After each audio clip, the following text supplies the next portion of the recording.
Miren, hoy voy a estar compartiendo con ustedes el tema de Jesús y sus capacidades sanadoras, terapéuticas. Jesús como terapeuta, Jesús como una persona con capacidades de sanar, de curar. Jesús con esa capacidad de, como se lo menciona en la palabra, de hacer milagros, lo que en ese contexto se entendía como un milagro, algo que no tiene explicación y que la sola explicación que puede tener es que hubo una intervención divina. Voy a leer los textos, no hace falta que los proyectemos. Hoy había pasado un montón de textos, pero la voy a confundir ahí al equipo. En el Evangelio de Jesucristo narrado por Marcos, en el capítulo 1, los versículos 21 al 28, nos dice lo siguiente. Entraron en Capernaum y tan pronto como llegó el sábado, Jesús fue a la sinagoga y se puso a enseñar. La gente se asombraba de su enseñanza, porque la impartía como quien tenía autoridad, y no como los maestros de la ley. De repente, en la sinagoga, un hombre que estaba poseído por un espíritu maligno gritó: ¿por qué te entrometes, Jesús de Nazaret?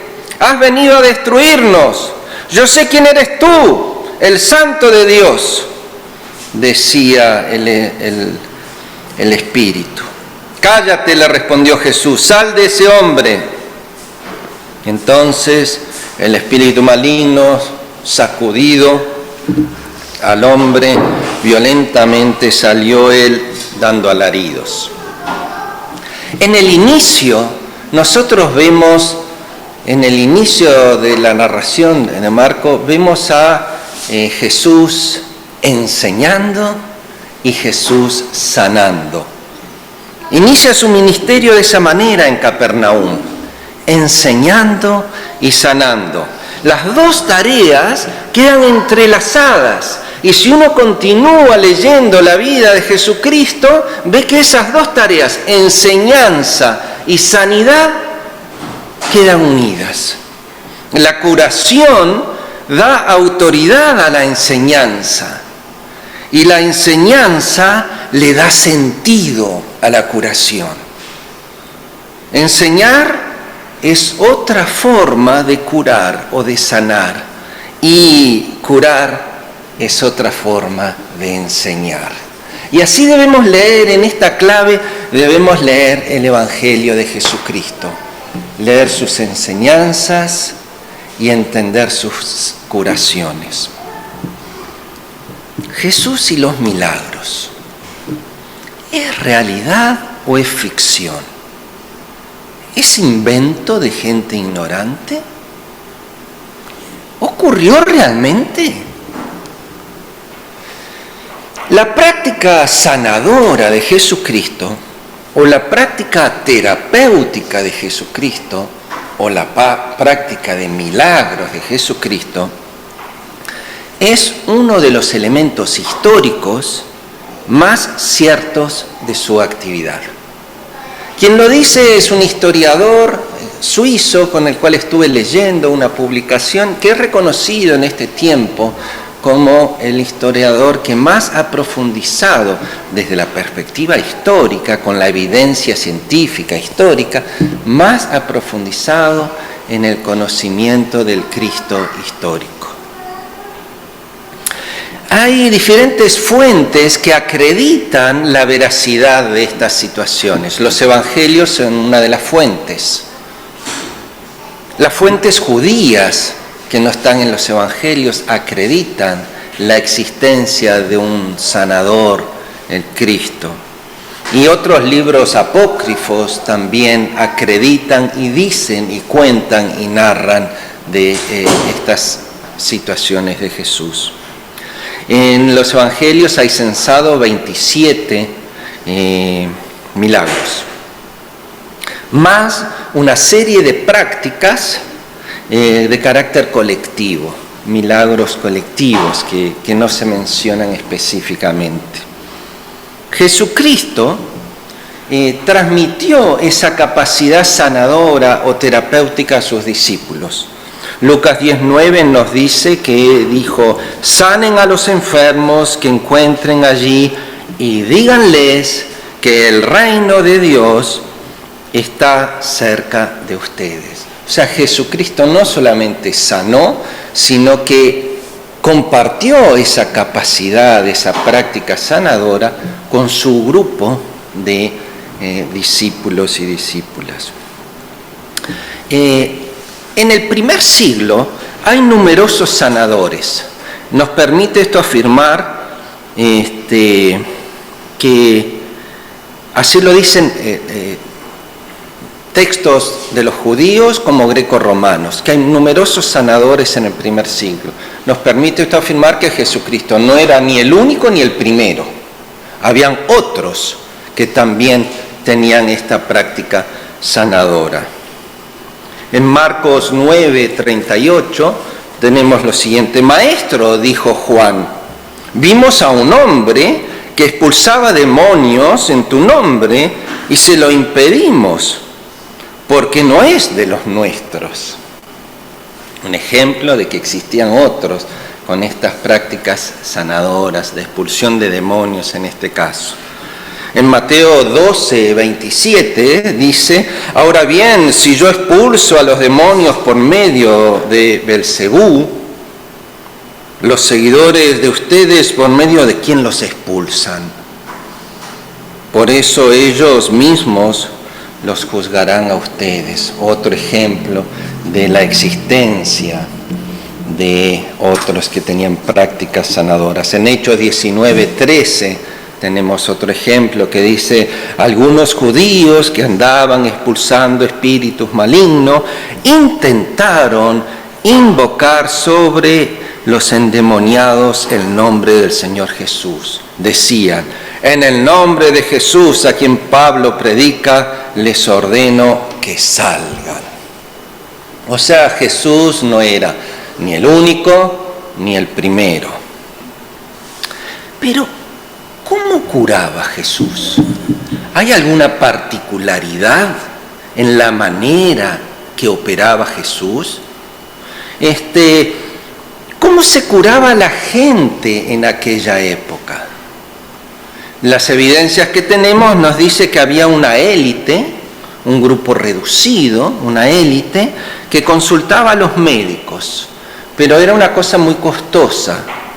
Marcos 5:26 nos relata la historia de una mujer con flujo de sangre. Dice el texto: había sufrido mucho a manos de varios médicos y se había gastado todo lo que tenía sin que le hubiera servido de nada, pues en vez de mejorar, iba empeorando.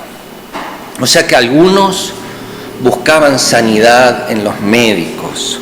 Otros iban a santuarios de los dioses sanadores que había en cada ciudad romana. Había un santuario, una plaza, un lugar donde podían acudir los enfermos, las puertas de la entrada de los templos. Hay un caso muy claro, la piscina de Betesda, en Juan 5, del 2 al 9, hay un ejemplo ahí, ¿se acuerdan? Dice el texto así: había allí junto a la puerta de las ovejas un estanque rodeado de 5 entradas, cuyo nombre en hebreo es Betzatá. En esas entradas se hallaban tendidos en el piso muchos enfermos, ciegos, cojos y paralíticos. Entre ellos se encontraba un hombre que llevaba enfermo hasta 38 años. Cuando Jesús lo vio tirado en el suelo y se enteró de que ya tenía mucho tiempo de estar así, preguntó: ¿quieres quedar sano? Señor, respondió, no tengo a nadie que me meta en el estanque mientras se agita el agua. y cuando trato de hacerlo, otro se mete antes que yo. Levántate, le dice Jesús, recoge tu camilla y anda. Al instante, aquel hombre quedó sano, así que tomó su camilla y echó a andar, pero ese día era sábado, y porque era sábado hay toda una complicación. Otro ejemplo de cómo se curaba la gente en aquella época, lugares donde se concentraban los enfermos. En una de las historias Jesús pasó por ahí y a uno de esos muchos enfermos Jesús los sanó. Había otros que acudían a lo que era la medicina popular por medio de exorcistas, de magos, de sanadores, de curanderos. Otros buscaban sanidad de esa manera. Podemos afirmar, según dice este historiador, que Jesús era un sanador carismático con dones paranormales que le dieron mucha popularidad. Jesús, entonces, un sanador de aquel tiempo, carismático, con determinados dones entendidos como paranormales que le dieron mucha popularidad. Si uno piensa en todos los milagros de Jesús, se pueden clasificar estos milagros en 4 categorías. Los de sanidad, sin duda, son los más asombrosos y son los que nos estamos concentrando en este momento. Hay 3 casos de revivir a una persona, revivirla. Es cierto que en aquel entonces no había capacidad de distinguir si una persona estaba en coma, si estaba con muerte clínica, si estaba bien, pero lo que es concreto, esas 3 personas revivieron y fueron reanimadas. Hay 5 casos de exorcismo que están narrados aquí en los evangelios. Y después hay casos que podríamos llamar de prodigios naturales o milagros de generosidad, como la de los panes. ¿Se acuerdan? Los panes y los peces. Prodigios naturales como la de caminar sobre las aguas, para recordar un poco de las historias que están en los evangelios. Con estas 4 categorías, podríamos decir, clasificamos los milagros de Jesús.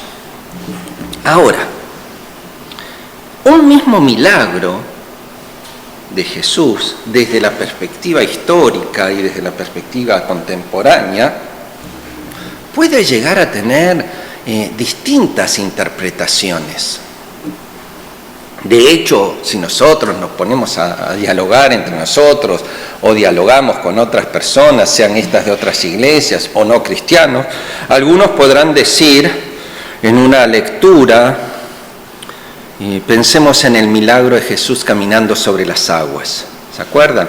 Un día de una jornada donde hubo que alimentar a mucha gente, se produjo un milagro, Jesús termina la jornada cansado, sus discípulos vayan, me voy a orar, yo despido a la gente y me voy a orar un rato, se levanta tormenta, los tratan de remar contra la tormenta, no pueden, y va Jesús caminando. Esa descripción contemporáneamente o desde distintas perspectivas es entendida una lectura de carácter racionalista, por ejemplo, diría, es una alucinación de los discípulos, o es un fenómeno de levitación.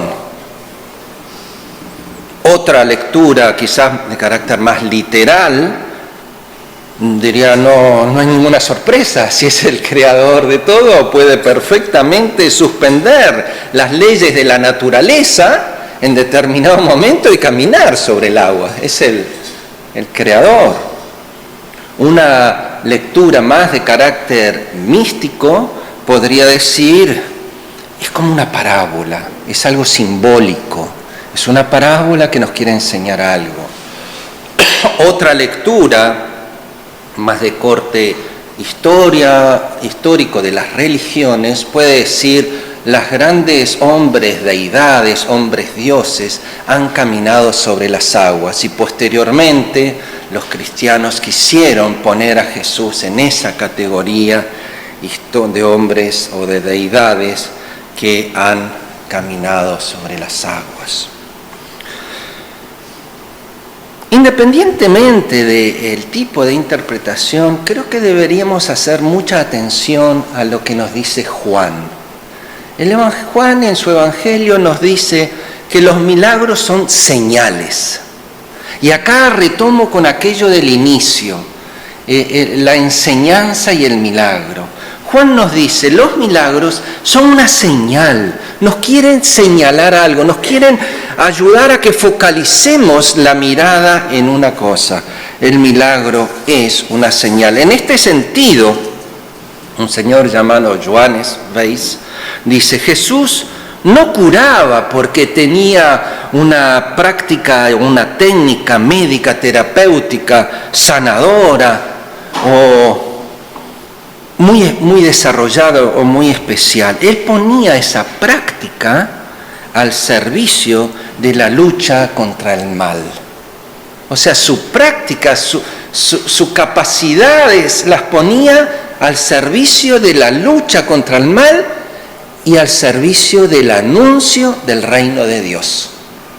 Al anuncio del reino de Dios. El origen de las enfermedades, en aquel entonces, se creía que el origen de las enfermedades podía tener como dos vertientes: la presencia de un demonio o la ausencia de energía vital. Presencia de un demonio, ausencia de energía vital. En ambos casos también está toda esta otra línea que dice: ¿quién pecó, este o sus padres? Como que la enfermedad es producto del pecado, ¿tá? Pero entendiendo la enfermedad como era en aquel entonces, predominio de la pérdida de energía vital, hay un caso muy claro en el Evangelio de Marcos, capítulo 5, versículos 25 al 34. La mujer con flujo de sangre. Parece ser un caso como este. La mujer, ¿se acuerdan? Esta historia.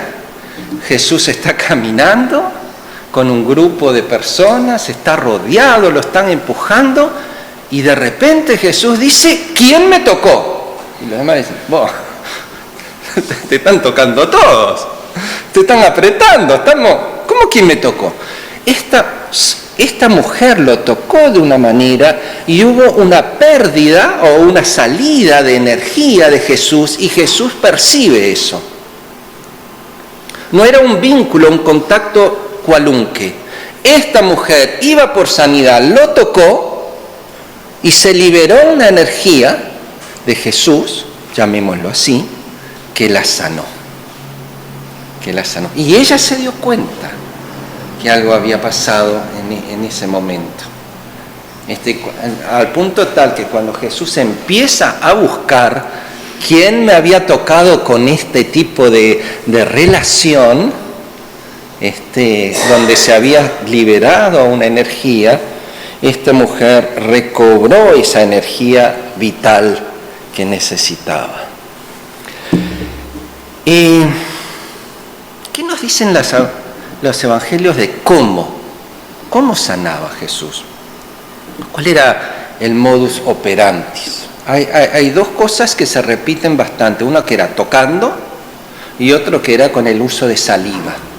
¿Tá? Marcos 7:33 dice: Jesús lo apartó de la multitud para estar a solas con él, puso los dedos en los oídos y tocó la lengua con saliva. Marcos 8:23 dice: Él tomó de la mano del ciego y lo sacó fuera del pueblo.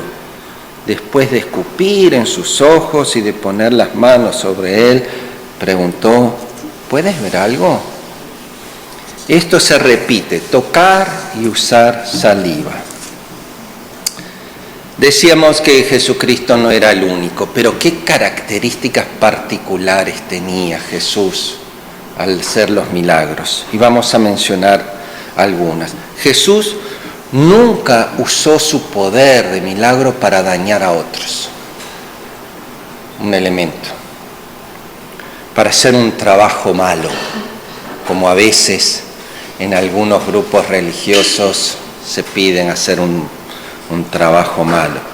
Jesús nunca cobra. Jesús no cobra. Sus contemporáneos lo tenían como oficio muchas veces y cobraban. Jesús no recurre a ningún tipo de fórmula mágica o de encantamiento. Nunca vamos a ver que tenga algún tipo de fórmula mágica o algún estilo de encantamiento. Jesús no presiona a la deidad, o sea, al Padre, para obtener lo que Él quiere. No lo vemos a Jesús presionando. A veces, cuando algunas personas en forma contemporánea dicen, declaro en el nombre del Señor, y uno dice, pero parecería que está utilizando a Dios y declara sanidad y tiene esa autoridad y ese poder. Pues Jesucristo no lo hacía, ¿no? En forma contemporánea hay gente que se ubica en un lugar particular. Jesús sí hacía, cuando sanaba, anunciaba la irrupción del reino de Dios en la persona sanada. Cuando Juan el Bautista, ¿se acuerdan que Juan el Bautista, que está preso, que lo están por matar, manda a preguntar, ¿sos realmente vos? Jesús no contesta si soy yo o no soy yo. Jesús le dice, decile, los ciegos ven, los sordos oyen, la gente camina. Jesús le está diciendo que hay una cantidad de señales anunciadas ya por Isaías, señales escatológicas que ocurren. Isaías decía que cuando iba a venir el Mesías iban a ver esas señales. Y es lo que Jesús le contesta a Juan. Juan, conocedor de los textos sagrados, dice, me está diciendo que la realidad, estas cosas que están pasando, es lo anunciado por Isaías. Jesús, y esto es muy importante, le da un rol determinante a la persona sanada. Tu fe te sanó. Marcos 5:34, Marcos 10:52, tu fe te sanó. Es interesante, aquel que produce el milagro a los ojos de muchos, primero había apartado en una cantidad de veces, no quiere que sean actos muy públicos, propagandísticos. Segundo elemento, tu fe te sanó. Que se haga según tu fe. Mateo 8:13, Mateo 9:29, Marcos 7:29 tienen esta fórmula. Que se haga según tu fe. Tu confianza en Dios curó tu cuerpo, pero también tu confianza en Dios que curó tu cuerpo te introduce en una nueva relación con Dios, una relación que llamamos salvación. Y aquí me acuerdo de aquellos 10 leprosos que fueron sanados. ¿Se acuerdan? Hay una historia en el Evangelio de Lucas. Un día, siguiendo su viaje a Jerusalén, Jesús pasaba por Samaria y Galilea, y cuando estaba por entrar en un pueblo, salieron a su encuentro 10 hombres que tenían una enfermedad en la piel. Como se habían quedado a cierta distancia, gritaban a la distancia, Jesús, Maestro, ten compasión de nosotros. Al verlo, Jesús le dijo, vayan a presentarse a los sacerdotes. Resultó que mientras iban en camino, quedaron limpios. Uno de ellos, al verse sano, regresó, alabando a Dios grandes voces. Cayó de rostro en la tierra a los pies de Jesús y le dio las gracias, no obstante que esa persona era samaritana. Jesús dice, ¿acaso no quedaron limpios 10? ¿Dónde están los otros 9? No hubo ninguno que regresara a dar gloria a Dios, excepto el extranjero. Levántate y vete, dijo, tu fe te ha sanado. Queridas hermanas, hermanos, la experiencia de sanidad es una oportunidad para alabar a Dios y profundizar un vínculo profundo con el Salvador. No siempre se da así. Muchos se pierden la mejor parte. De estos 9 que se sanaron leprosos, se perdieron la mejor parte. De volver en su experiencia de sanidad, volver a los pies de Cristo. Muchos luego de aquello que llamamos un milagro, queda como una experiencia para contar en la ronda de un asado, una ronda de mate, pero queda ahí. La experiencia de sanidad es una oportunidad para alabar a Dios y profundizar el vínculo. Jesús siempre hace sinergia con el enfermo y participan juntos como socios para la obra sanadora de Dios. Jesús y el enfermo participan juntos. Es una señal de que en un mundo mejor están haciendo. Las personas curadas pueden regresar a tener una mejor relación con Dios. Y ya a manera de cierre, nosotros como iglesia que ponemos en nuestro WhatsApp, oremos por oremos por aquel, o oremos por allá, y que tenemos experiencias tan marcantes. Me acuerdo hace unos años, Carlitos, ¿se acuerdan? Nos dijeron, vayan a despedirse porque el amigo se nos va. Y ahí está, Carlito.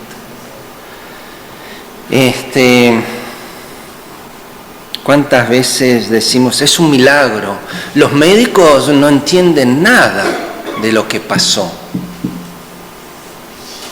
El carácter inexplicable podrá sorprendernos y maravillarnos, pero seamos muy cuidadosos de no quedarnos ahí con el misterio. Misterio inexplicable, lo que pasó. Nadie entiende nada, Dios. Sí.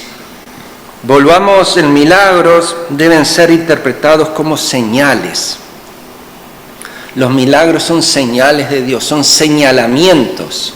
Y lo importante es, ¿qué nos está señalando? ¿Qué nos está diciendo? ¿Qué puedo aprender de esta experiencia? ¿Cómo voy a seguir viviendo ahora que me curé? ¿Cuál es el ministerio que Dios me da en este tiempo con la fuerza, salud y energía que me quedan? Esas son las preguntas que nos tenemos que hacer. ¿Sigo aquí? ¿Para qué, Señor? ¿Cuál es tu propósito? Jesús no era el único en buscar la sanidad a la gente, pero sí su forma, su dinámica y sus propósitos eran únicos. Anunciar el reino, luchar contra el mal, restituir a las personas en el ministerio. La experiencia de sanar una enfermedad, entonces, es una oportunidad para aprender sobre la fragilidad de nuestra existencia, de que hoy estamos y mañana no. La enfermedad es una oportunidad para valorar nuestra fe. Tu fe te ha salvado, que se haga conforme a tu fe. Trabaja junto con Dios. Es una oportunidad para reconocer la obra de Dios en nuestras vidas y es una oportunidad para alabarle. Y bueno, estos son algunos de los pensamientos sobre Dios, Jesucristo y los milagros. Pero no me gustaría dejar de decir que tantas personas, en el contexto de la enfermedad y aún transitando la enfermedad, han sido de tremenda bendición para quienes le rodearon. Y que la enfermedad los puso en una situación de interacción con Dios y de dependencia con Dios nunca vista antes. Y que gracias, diría yo, a la enfermedad, tiene una vida más íntima de comunión con Cristo. Y no es la experiencia de sanidad en estas personas, pero sí es la experiencia de comunión con el Señor. Oremos. Nuestro Dios y nuestro Padre, te agradecemos por tu presencia, te agradecemos por tus enseñanzas, te agradecemos, Señor, porque tus propósitos son hacernos el bien, ya sea en enfermedad o en sanidad.